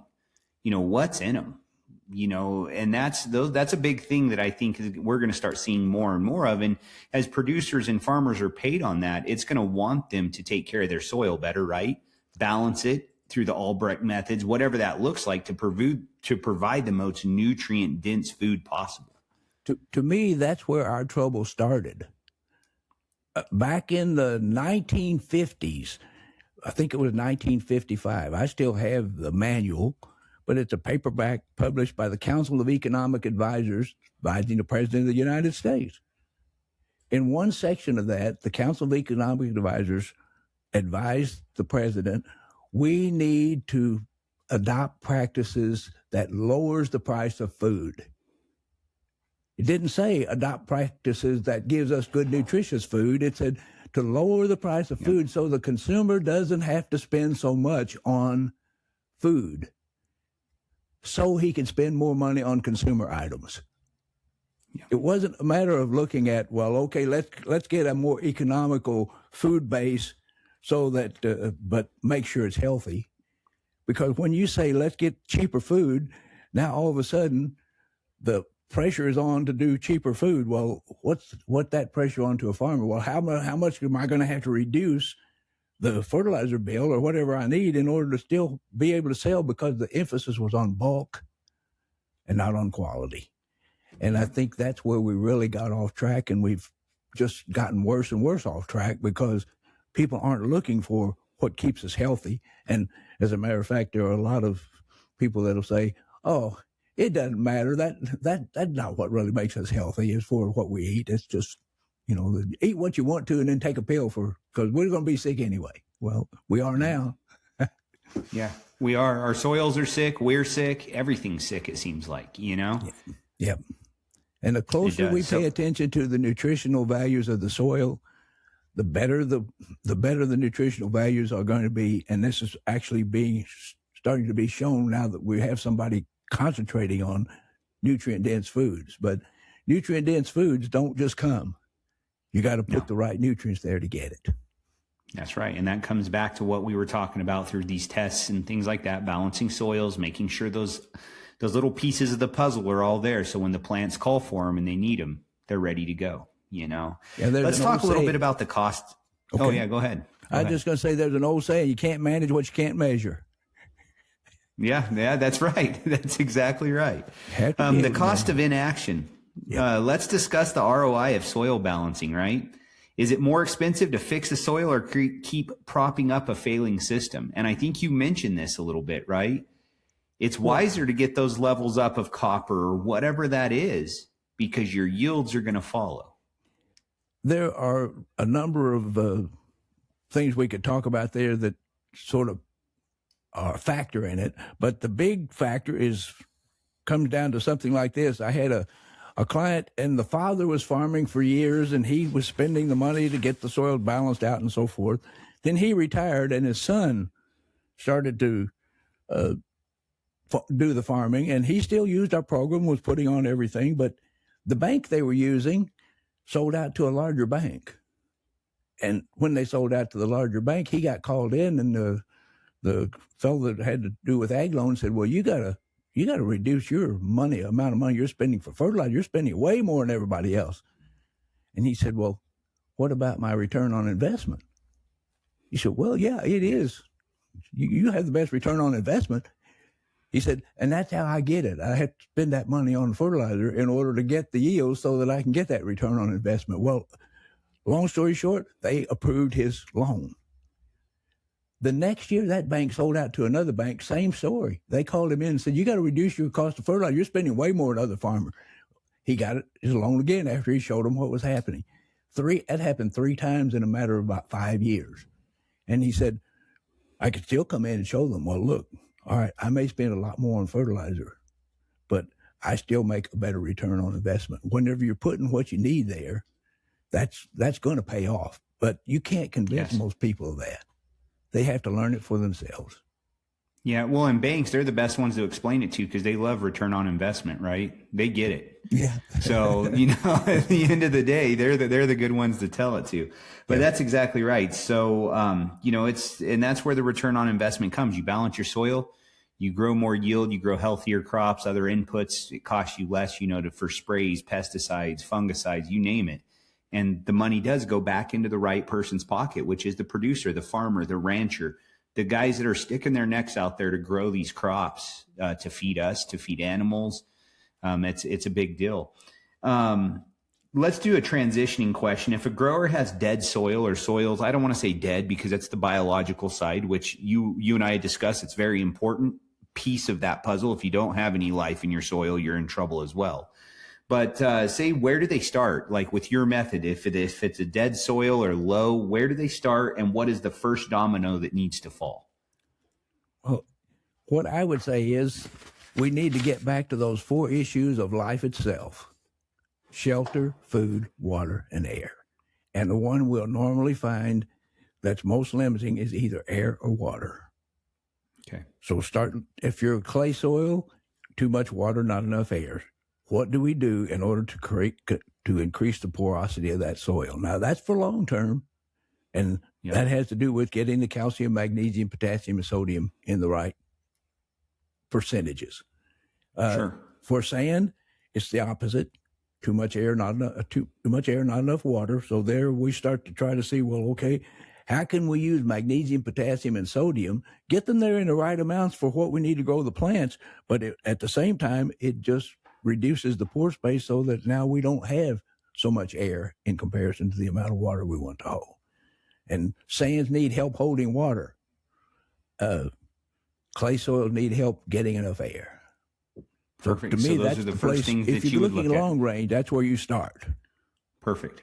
Balancing those ratios out, and that's the long term. That's the first step. Perfect. We're gonna head into some rapid fire questions for you, Neal, and then we'll wrap this thing up. But what is the most misunderstood element in agriculture? The most misunderstood? Yes. Most misunderstood element in agriculture, I still say it's calcium. Calcium. Calcium's Because king. people just don't realize, they start looking at pH and they don't really look at what calcium is doing or not doing. If I had to pick one, I'd say it's calcium. And number two, right behind it, would be sulfur. Calcium and sulfur. All right. One book beside your own every grower should read. Soil Fertility and Animal Health by William A. Albrecht. That's the Albrecht Papers, Volume 2. It's the original book was Soil Fertility and Animal Health. The original source was a series of articles done for the American Angus Journal in the 1930s, and it's still just as relevant today as it was in the 1930s. Soil Fertility and Animal Health by William A. Albrecht. You can get it at the library under that title if you really don't want to buy a copy, but I tell you, there'll probably be some things you want to underline and remember if you're somebody that's really looking for studying soil. Absolutely. Perfect. What is one thing a gardener or farmer should stop doing immediately? Putting on fertilizer without knowing what the nutrient levels are in your garden. Perfect. Just guessing doesn't work well, because if you are counting on that garden to supply good, nutritious food from you, if you put on too much of one thing, you're going to cause a problem with something else. So First of all, what I'd say is, you can grow good plants without, without doing a soil test maybe, and they look good, but are we really getting what we need from them? Perfect. So do that soil test. Know the numbers before you go dumping on fertilizer. That's right. At least it'll keep you from making a great big mistake. That's right. That's right. So what are you excited about in the next 10 years of agronomy, would you say, Neal? What I'm excited about most is being able to apply what each different soil in the same field shows is needed. And so that has to do with GPS. And I feel like GPS is the best thing that's happened for agriculture since learning Dr. Albrecht's program.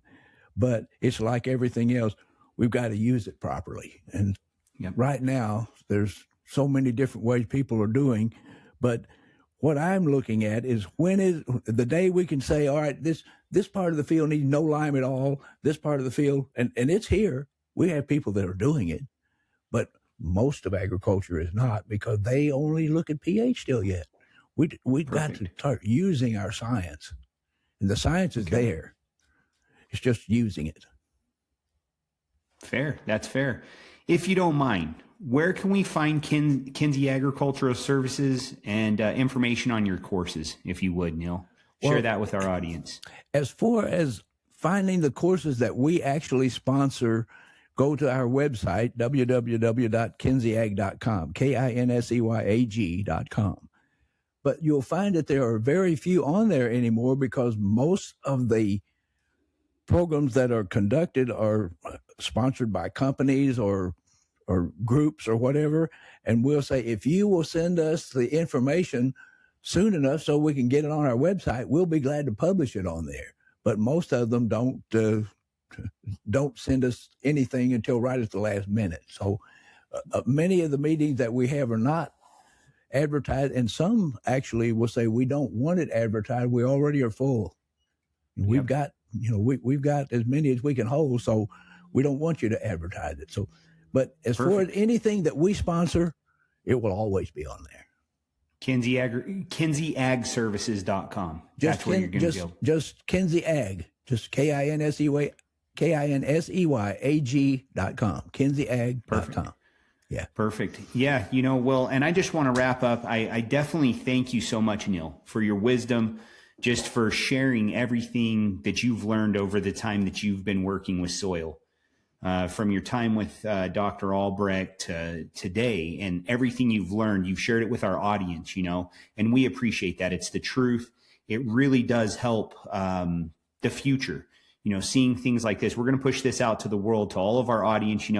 If you would, like us, follow us, subscribe to our channel, all of those different things, our YouTube, so we can definitely get this pushed out as a podcast. If you're on Spotify, Apple Podcasts, any of those types, to our audience, if you guys would definitely follow this podcast, learn more from Neal and from some of these titans that we've brought on here that really have shaped the agricultural community and the future of what we're dealing with. I would appreciate that. But again, we just thank you so much, Neal, for your time. We thank you for your wisdom and just for helping us learn more and our audience. We'll pass this forward and make sure as many people as possible know. Thank you for having me and the opportunity to make those comments. I'd like to help people as much as we possibly can.